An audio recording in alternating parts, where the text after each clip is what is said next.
Hey guys, and welcome. Over the last few days, I've been compiling lists of movies I want to watch, movies I want to rewatch, and while perusing Reddit, of course, I came across a subreddit that was asking people what movies they never want to watch again, and it was surprisingly easy for me to come up with a few movies off the top of my head. So, if you want to find out what movies I would never want to watch again, stay tuned.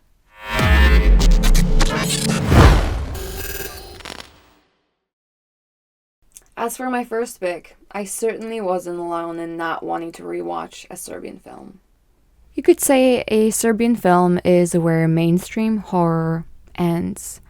Your willingness to watch it will be the deciding factor in whether or not you now turn around and go back to watching the movies that are more easily accessible, or if you will go all in and now start looking for obscure copies of the Guinea Pig series or Cannibal Holocaust. And whatever group you belong to, a Serbian film will likely stick with you, even if it's just for you to remember how much you hated it. The premise is typical exploitation on paper. A washed-up porn actor lured into one last job that spirals into a snuff film nightmare.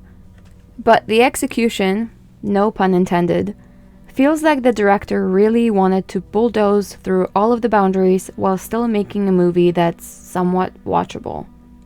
Even though I sat through the entirety of this feature, I can't really say I found much value in it. I'm not sure if I missed the message on this one, or if, once again, we're being told it's satire, a commentary on commodification, and our willingness and participation in voyeurism. The director stated that the movie is a political allegory designed to illustrate the plight of the Serbian people during the disintegration of Yugoslavia. And although I understand the need to rebel and people having different ways of showing self-expression, in this instance, I was having a hard time seeing the point. Watching a Serbian film once is enough. Watching it twice would feel like agreeing with it. Number 2. Come and See. To this day, Come and See has been the hardest movie to watch. I would absolutely recommend that everyone takes the time to view it for themselves, as no write-up or video has the capacity to convey the tragedy of the story. But even though I'm not planning on rewatching it, or at least not anytime soon, I would love to inspire everyone to give it a chance. At first, the movie lures you in with the familiar trappings of a war films.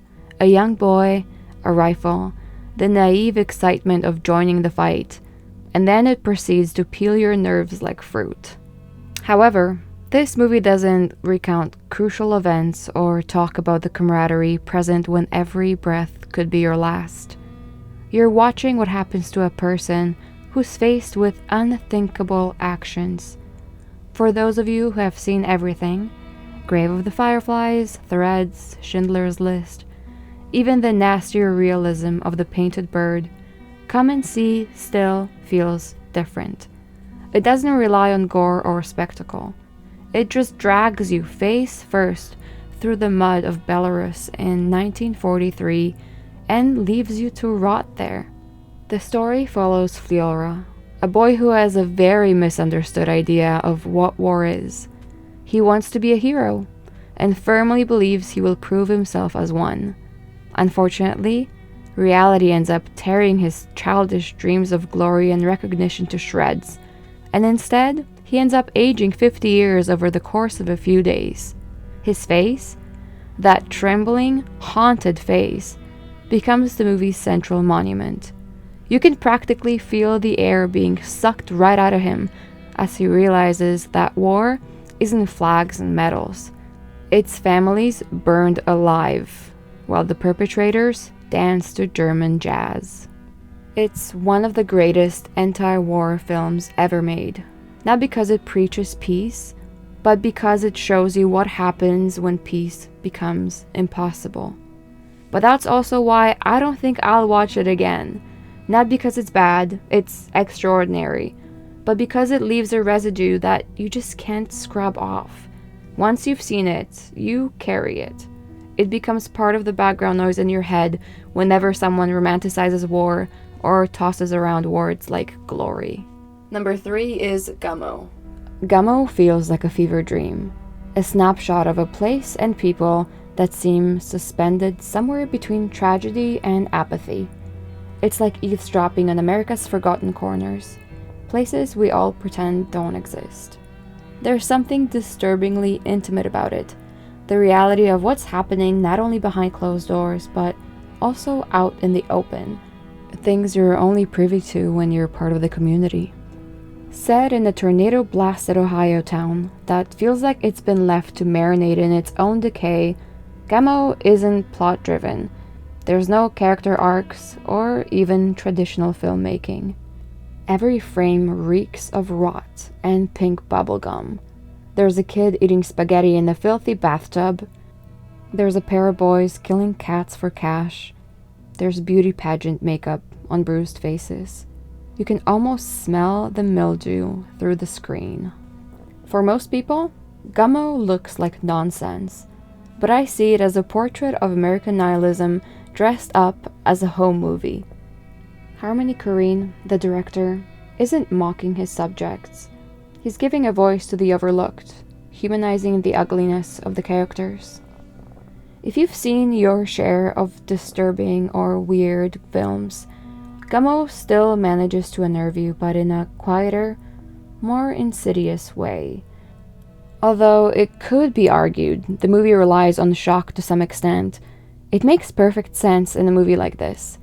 It's reminiscent of the art movement called Turpism, which focuses on the ugly, unaesthetic, undesirable faces and things.